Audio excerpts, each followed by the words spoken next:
Well, thank you, Gregory. You mentioned in your remarks Mahatma Gandhi, who, when asked about Western civilization, said he thought it would be a good thing. I hope you don't mind if I start my remarks by misquoting Mahatma Gandhi. I think if he was asked about the BBC funding model, he might have said, "It used to be a good idea." Because back in the day, there was a certain economic rationale for the BBC licence fee.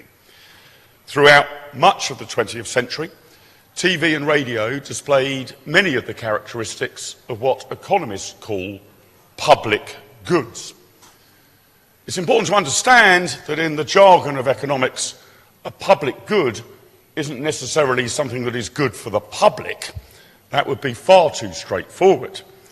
Instead, a public good is defined by economists as an odd sort of product or service. It's one which has two key features.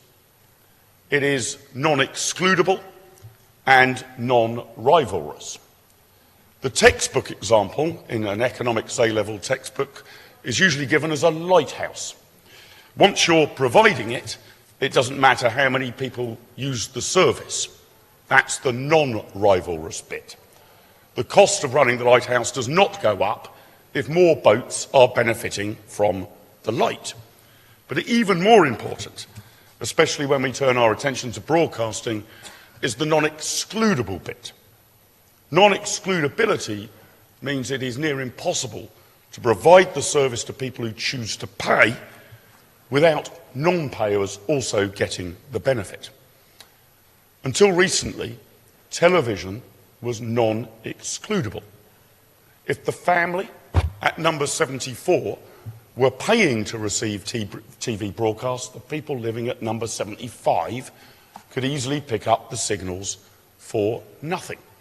You just needed a TV set and an aerial, or even a coat hanger just attached to your TV set.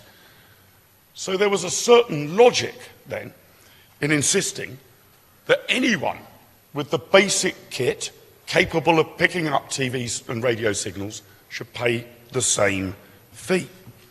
At the time, back in the 1970s, say, there was no technological mechanism available to charge people on the basis of what they actually wanted to consume. But the world of broadcasting has changed. A 2015 Ofcom report shows how we can't really even define what a television set is anymore. 16 to 24-year-olds are more likely to use a laptop or a computer or a smartphone to watch some form of on-demand or catch-up service over the course of a month than they are to watch an old-fashioned TV set. In an Ofcom report earlier this year, amongst 18 to 34-year-olds, BBC One drops to 4th place as a video watching service, with YouTube, watched by youngsters for an average of an hour a day, ahead in top, and Netflix in 2nd place. Here in Northern Ireland, a majority are now subscribed to streaming services by choice, and among these services, Netflix has the most viewers, 41%, and BBC iPlayer, not that you actually are asked to pay for it, but if you volunteer that you use it, is down on just 23%. Choice in television has exploded. Until 1982, UK TV viewers only had 3 channels on their television set to choose from. Today, more than 480 channels are available to every UK TV viewer, not to mention the countless abundance provided from other streaming services. There are now over 33,000 television stations across the world, broadcasting nearly 200 million hours of broadcast content every year. Whatever you want to watch, within reason, you can. From 1960 to 1983, nearly a quarter of a century, not a single game from the top flight of English football was broadcast live on British TV. Now, if you're willing to pay the subscription, there are around 80 games a week to choose from, nearly 7,000 hours every year of football to watch. If you sleep 7 hours a night, you will only be awake for 6,205 hours a year, so there is quite literally more live football broadcast now than any human being can conceivably watch, compared to no matches in the 60s and 70s broadcast live. More importantly, if you don't want to watch something, you don't have to pay for it. If football isn't your cup of tea, you probably don't think it's worth buying the sports packages. Fair enough. As a fan of Southampton Football Club, I too find it very painful and distressing to watch television, and was very grateful to be at your dinner last night rather than watching the Saints lose 9-0 at home to Leicester City.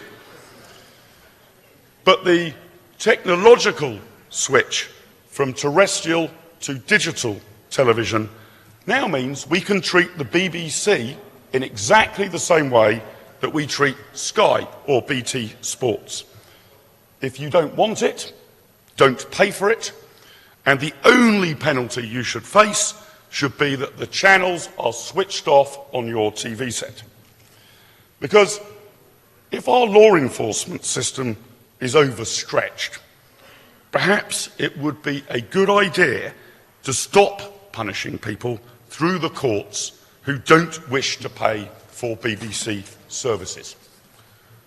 Non-payment of the licence fee accounts for around 30% of all prosecutions of women in the United Kingdom.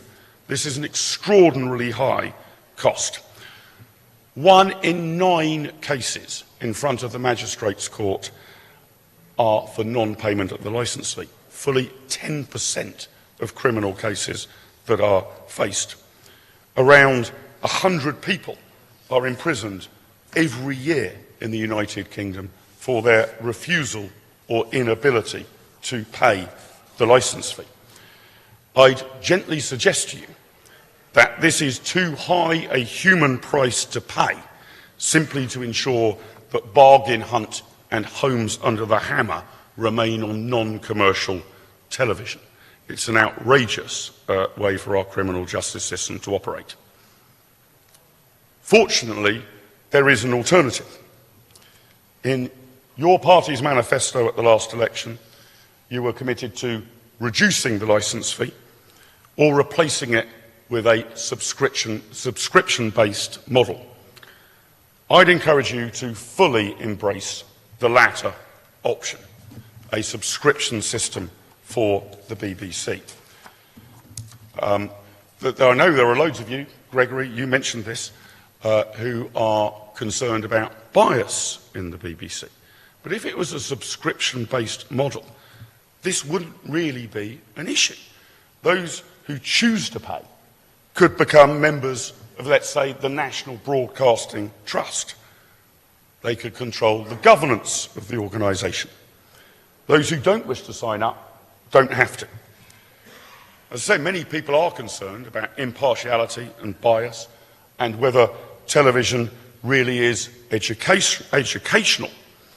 It was Groucho Marx who once said, "I find TV very educational, because as soon as anyone switches the TV set on, I go into another room and read a book." But as I say, we could render the BBC's impartiality and its lack of education a moot point. Much news media takes an editorial line. The Daily Telegraph and The Guardian differ enormously in their take on events, as do The Sun and The Mirror. But of course, no one is forced to pay for any of these newspapers. Neither should they be forced to pay for the BBC under pain of criminal conviction. Moving to a subscription model would not only set viewers free, it would set the BBC free too. The current funding model, as Gregory pointed out, increasingly prevents the BBC from properly competing with the new broadcasting giants such as Netflix and Amazon Prime. What would be good for viewers would be good for our wider economy too. Game of Thrones is estimated to have brought more than £206 million into the Northern Irish economy over its 8 series. Although how on earth it made a single penny from the 8th of those 8 series, I don't know. The overall media industry, though, continues to grow, particularly here in Northern Ireland. In the period from 2014 to 2018, the TV and film industry in Northern Ireland more than doubled to £270 million of value to the economy. That can and should grow further still. And if we set the BBC free and move to a subscription model, I believe it will. As someone from England, I'd like to thank all of you in the Democratic Unionist Party for being the leading party at Westminster in putting BBC funding reform on the agenda. It is high time we moved to a sensible, modern and fair approach to funding the BBC, and thank you, Gregory, for leading that charge.